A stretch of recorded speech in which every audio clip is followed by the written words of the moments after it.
लहरें गिनना। एक बार की बात है, बादशाह अकबर के दरबार में उनसे नौकरी मांगने की फरियाद लेकर एक व्यक्ति पहुंचा।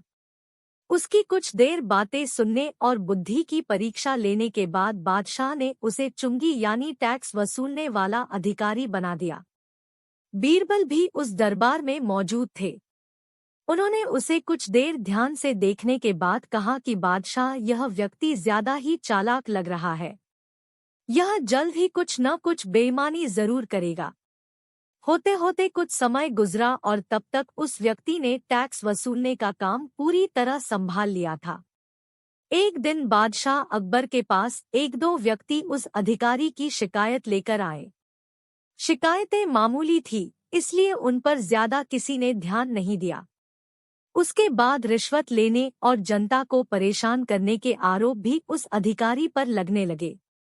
इतनी शिकायतें आने पर बादशाह ने सोचा कि इसका तबादला ऐसी जगह कर देता हूँ जहाँ इसे बेईमानी करने का मौका ही न मिल पाए। इतना सोचते ही बादशाह ने फैसला किया कि उसे अस्तबल का मुंशी बनाया जाएगा। फिर अकबर ने मन में कहा कि अब घोड़ों की लीद उठवाने के काम में ये क्या ही बेईमानी कर पाएगा। वहां मुंशी के पद पर पहुंचते ही उस व्यक्ति ने फिर रिश्वत लेना शुरू कर दिया। उसने सीधे घोड़े की देखभाल करने वालों से कह दिया कि तुम लोग घोड़ों को कम दाना पानी खिलाते हो। इसका पता बादशाह को चला है, इसलिए मुझे लीद को तोलने के लिए भेजा है। अब अगर लीद का वजन कम हुआ तो सबकी शिकायत बादशाह से कर दूंगा। इस तरह से उस मुंशी से परेशान होकर हर घोड़े के हिसाब से उसे 1 रुपए लोगों ने देना शुरू कर दिया। यह बात भी कुछ समय बाद अकबर तक पहुंच गई।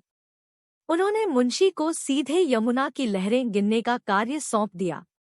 फिर बादशाह के मन में हुआ कि अब यहाँ तो यह कोई बेईमानी कर ही नहीं पाएगा। कुछ ही दिनों में जैसे ही वो व्यक्ति यमुना किनारे पहुंचा तो वहां भी उसने अपना दिमाग दौड़ा लिया। वो नाव से सवारी करने वालों को रोक रोक कर कहता कि मैं लहरें गिन रहा हूँ, ऐसे में तुम लोग यहाँ से नहीं निकल सकते हो। इसी जगह पर 2-3 दिन तक रुकना होगा। रोज रोज ऐसी बातें सुनकर नाव चलाने वालों ने अपने कार्य को जारी रखने के लिए उसे 10-10 रुपए की रिश्वत देना शुरू कर दिया। अब यमुना किनारे भी वो व्यक्ति खूब बेईमानी कर रहा था। 1-2 महीने में यह बात भी बादशाह तक पहुंच गई।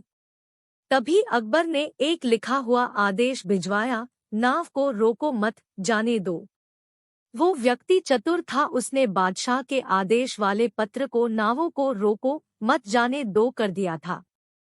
इस थोड़ी हेरफेर के बाद उसने अकबर का आदेश वहां टंगवा दिया।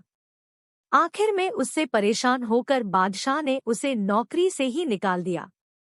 तभी बादशाह को बीरबल की बात याद आ गई कि ये आदमी बेईमानी जरूर करेगा।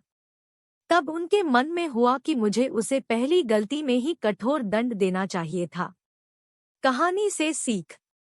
दुष्ट अपनी दुष्टता और बेईमान अपनी बेईमानी कहीं भी जाने पर नहीं छोड़ता है।